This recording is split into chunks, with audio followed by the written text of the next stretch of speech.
For the latest in strategic affairs, subscribe to our YouTube channel. Click the bell icon for updates.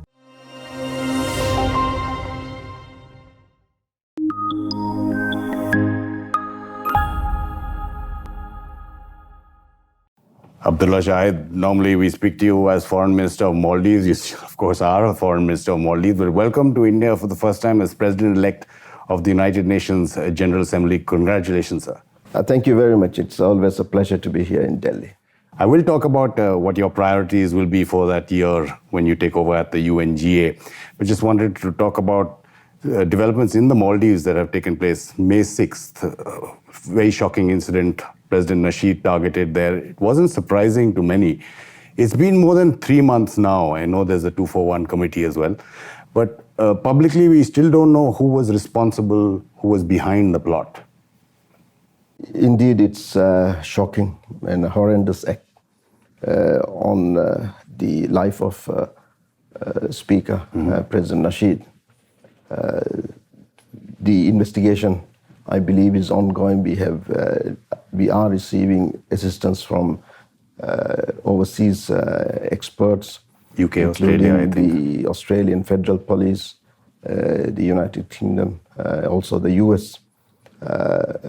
These type of actions can only be investigated properly with international assistance. It is in the interest of the government and the government's decision to make sure that a proper investigation is conducted and the culprits are brought to justice. I believe that the investigations are ongoing and we will bring all the culprits to justice. 5 people have been arrested, but is it now irrefutable that there are radical or extremist links to this attack? It would be not fair for me to comment on an investigation that is ongoing. I think most appropriate authorities would be the investigators, the police themselves. Mr. Shahid, but President Nasheed, current Speaker, MDP head as well, has brought up a lot of issues within the government. Now, you have a super majority in Parliament, in the Majlis, but these issues with President Solih seem to be portraying a growing rift within the ruling MDP. Well, I wouldn't say that there is a rift within MDP. MDP is the first democratic party to be registered in the Maldives. We are a mature party which could have differing opinions. And I think that enriches the party and the debate on issues. His latest note, though, that he made public was to say that he would not be able to support the government because of the government not pushing through the hate crime bill. Well, I think this should not be interpreted as a rift, but rather a differing of opinion on a special issue. But he's made it clear that he would be, say, a candidate for the presidential polls in 2023. He's called for a referendum next year to shift to a parliamentary system. There's been no response from the government, especially President Solih, who's been very stoic in his response. President Solih has made it very clear that his focus is on the pledges that he has come into government promising. And so he's ongoing with them. Many of the projects, the larger ones, are about to start. For example, the Greater Malay connectivity and many other larger projects are on the verge of being started. The tendering stage has finished. The evaluation of the bids have finished. So very soon I am hoping that we will see groundbreaking of many of these projects. We've seen a lot of activity already, as you're pointing out. Mr. Shahid, so would you say that the thinking within the MDP is for President Solih to again stand in 2023 for a second term? Well, once again, it should be President Solih who should make that announcement. I think the level of development projects that are ongoing in the country clearly shows that this government is delivering on its promises. We came promising that we will provide clean water, sanitation facilities for all the islands. Even during the height of the pandemic, the projects are ongoing.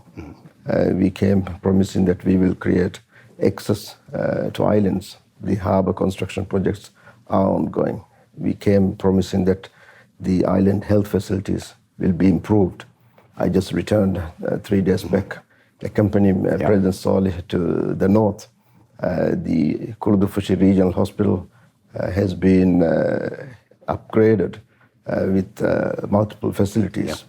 The tertiary hospital, which we promised to the north, is going to be tendered later this month. And the number of projects that are being carried out during the first 2.5 years of President Solih's government clearly demonstrates that we are the only government which has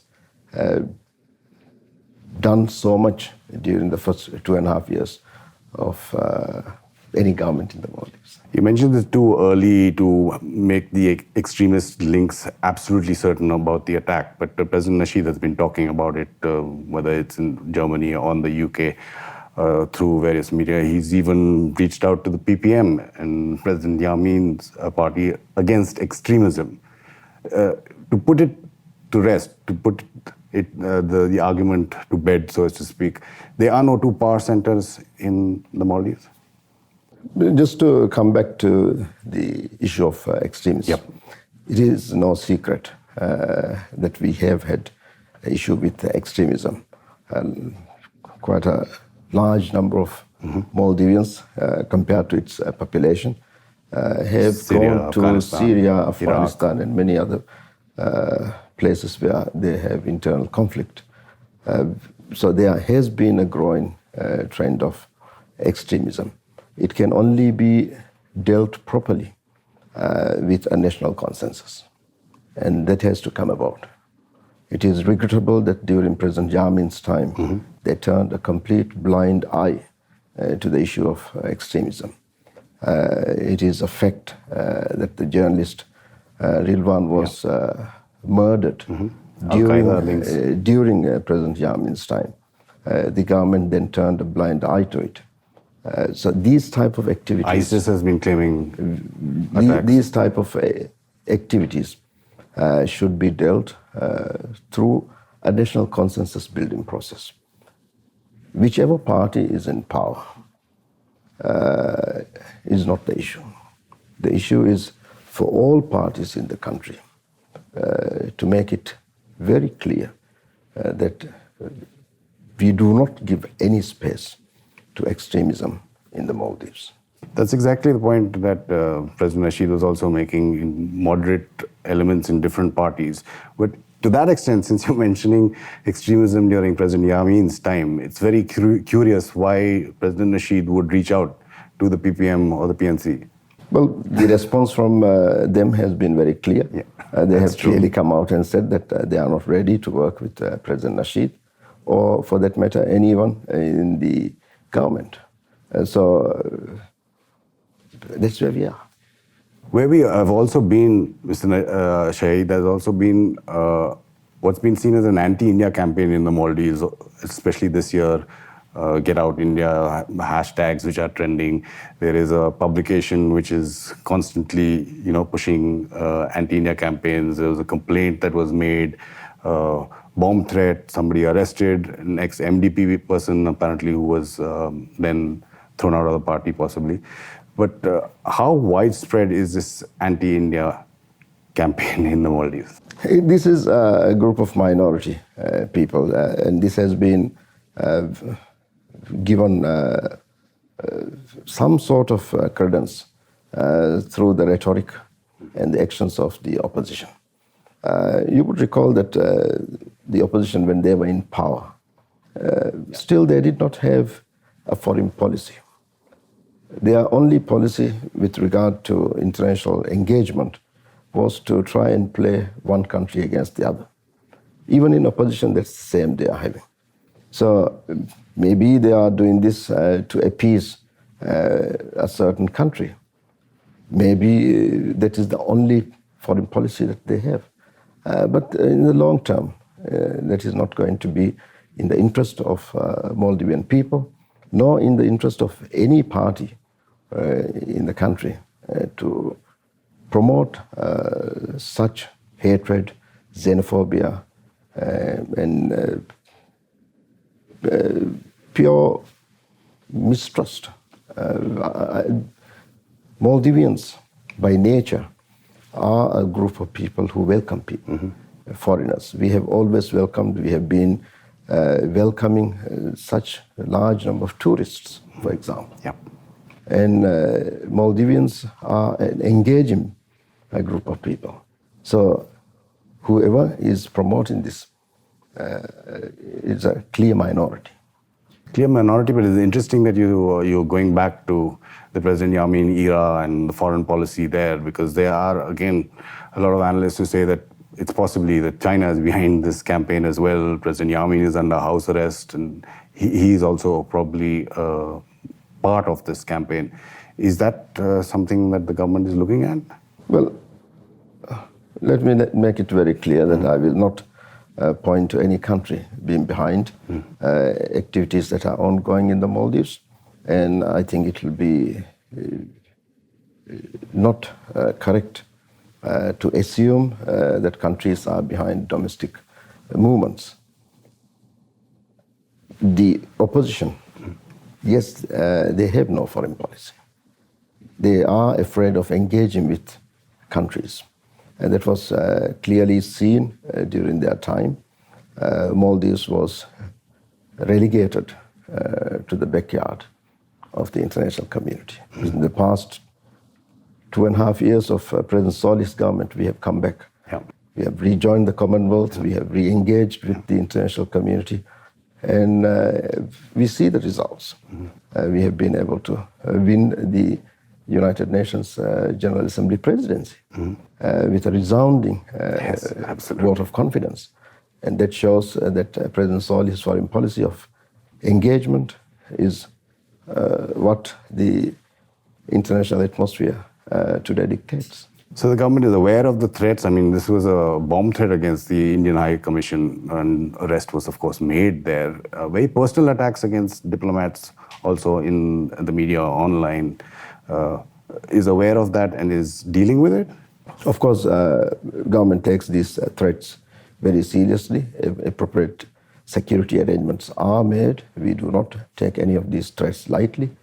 The internet, the social media today, not only in the Maldives, but in India, in the most developed countries as well, is being misused by hate mongers and fake news promoters. There is very little that any country can do. But I'm encouraged by the fact that there is an international movement at the leaders level to make sure that we deal with fake news promoters and to make sure that fake news is not the source of genuine news for the larger public. And that is the responsibility that you have, yes, and which you are taking very seriously to promote real news. When you talk about India and Maldives relations, so much has happened. The radars are still taking time. I think they should be in place soon. But the jetty that was announced for the Coast Guard refit, which is so important for the Maldives to have, in-house refit. There was controversy about that. Again, this minority, as you put it, opposition or whoever is behind it, saying that Indian boots will be on the ground, which is the same old hash story that they bring out every time, from the MNDF helicopters to this. But what's the progress in the movement on setting up the jetty? Well, we take very seriously the issues of security in the Indian Ocean. Of course, today, the threats would not come from states. There are non-state parties who are much more active and much more rigorously trying to compromise the sovereignty of smaller states. We can protect ourselves with, once again, international engagement. And that is why we are very closely working with our neighbors and countries like India, Sri Lanka, and many others in the Indian Ocean, including in the south, the United States and Australia. We want to make sure that the Indian Ocean is a stable, a peaceful, and a prosperous ocean. The prosperity of the Indian Ocean stability of Indian Ocean is of utmost importance for the stability and prosperity of Maldives. And also the stability of Maldives, the prosperity of Maldives is as well as important for the prosperity and stability of the Indian Ocean. And that is why we are engaging with all our partners in making sure that the unbecoming activities of non-state parties in the Indian Ocean are deterred. And that is why we need this international engagement. You would recall that there have been large seizures of drug that has been moving in the Indian Ocean. Well, when you look at the quantities of drug, it of course is very clear that it is not targeted to the Maldives, because even if the entire population takes it, it will take a couple of decades to consume the entire load. But some people are using Maldives or the Maldivian greater territorial area as a transit point. We will not allow it. And that is why we need our security forces to be able to not only surveillance the area, but also make sure that such activities are stopped within our territorial waters. So the jetty is on track, I mean, in terms of its time frame? All our engagements on security cooperation are on track, and we will continue to work closely with our partners to make sure that our territorial waters are not utilized for any of these, and also to make sure that the wealth that we have in our territorial waters, the fish stocks, are not swept by net fishers and these big trawlers. Yes, we will not let that happen, and we will get engaged. You mentioned President Yamin's regime and its lack of a foreign policy, because of many decisions taken then, and you were talking about how that government played one country against another. Debt in the Maldives. How are you handling the Chinese debt? And India has been helping a lot financially as well with currency swaps, lines of credit, etc. India has been very generous in its assistance. It has been most forthcoming. Even at the height of the pandemic, India has assisted us both in kind and also in budgetary support. Like all the small countries, we have had a difficult time repaying our loans, and it is of great comfort to Maldives and all small island states, and also the LDCs, that the G7 came up with the DSSI. Yes. Initially, it was for a 6-month period. I initiated the request at the United Nations General Assembly last year during the debate that it should be extended. And we were all relieved that it was extended and continues to be extended. With China, we are very grateful that they have been making arrangements through the DSSI, so that the Maldives and many other countries do get that breathing space. The ongoing projects are moving ahead, but it will be of great challenge for Maldives and many of the small countries and the least developed countries to be asked to pay the loans during this period of time of great economic devastation. The projects there, of course, predated the pandemic, and the terms and conditions were a problem. But again, coming to India, you mentioned the Greater Malay Connectivity Project. How big a change will that be for Maldives when it actually fructifies? That is going to be the greatest, the biggest, the largest infrastructure project that is undertaken in the Maldives. It's going to connect Malé, the capital, which is now connected to the airport and Hulmale. The connectivity will move to Vilingili, the suburb island of Malé, to Tilafushi, which is the industrial island, and to Gulifalo port. So this connectivity is going to bring a new era of economic activity. And I'm very happy that the documents, contracts will be signed hopefully during the first week of August. And is there a difference that you see, say, in the way India conducts its development projects in the Maldives? Because ultimately it's Maldives government who puts out, say, a tender, or companies, whether they're from Maldives or other countries, it's you who decides who implements them. Is that how you see it? Well, different countries have different rules. India is a democracy. It has a greater transparency. And with democracy, there comes a bit of... we talk about transparency. So for transparency, it takes time. The projects could be... the implementation could be seen as a bit slower.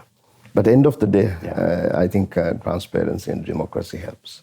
You talked about this connectivity project as a new era. Now, President-elect of the UNGA Presidency of Hope, you have Indian head of your cabinet, who's our deputy permanent representative there, Ambassador Nagaraj Naidu as well. India supported you from the word go, even though one of our other friends later threw in their hat, that is Afghanistan and Dr. Rasool.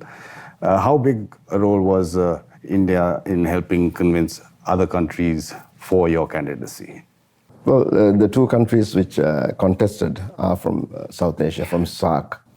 And India being one of the largest country in South Asia, India taking a side on the election so early on sent a very clear signal to not only to South Asian countries but also to the rest of the world that within South Asia the preferred candidate is Maldives. And I think India made this decision based on principle, the principle of rotation. Afghanistan has held the post once in 1966. And there has been only 3 exceptions when it comes to the presidency of the UN General Assembly. I'm very grateful for the clear decision of the Indian government, Prime Minister Modi, and External Affairs Minister Dr. Jaishankar, so clearly coming out and spelling it out. I think it paved the way for many, many countries to make the decision much more easily. As you think, presidency of hope, the UN, when it's looked at from outside, how many people inside, again talk about the lack of reform, lack of a mirroring of the actual global situation. How big a role do you think you can play in reforming the UN system? You have 1 year to do it, and many before you have come and gone. Well, the reform of the UN is a process. It's not up to one individual, one person, 1 year for this process to be completed. It's an ongoing process. The revitalization of the United Nations General Assembly is continuing. Many good proposals have been adopted. Many changes are in place. But as an ongoing institution, but there's a need for reform. Reforms, you see that, right? Yeah, of course. The reforms will not stop. It will have to be continuing. And I'm going to make sure that I engage with the membership. We are talking about 193 countries. 193 countries always making sure that they address their constituents' needs. At the same time, the trust that countries have in multilateralism is what brings all of us together at the General Assembly, at the United Nations. And we should make sure that the confidence on multilateralism is not lost. And for that to be continued, we need the reform process to be ongoing. And I will make sure that I do everything possible to make my presidency a presidency of hope to the reform process as well. President-elect of the United Nations General Assembly and Foreign Minister of Maldives, Abdulla Shahid, thank you so much for giving us time on StratNews Global. My pleasure, always. Thank you. And just a reminder, you can follow our social media handles on Twitter, Facebook, and Instagram to get the latest news and analysis from an Indian perspective. This is The Gist on StratNews Global. I'm Amitabh, Revi.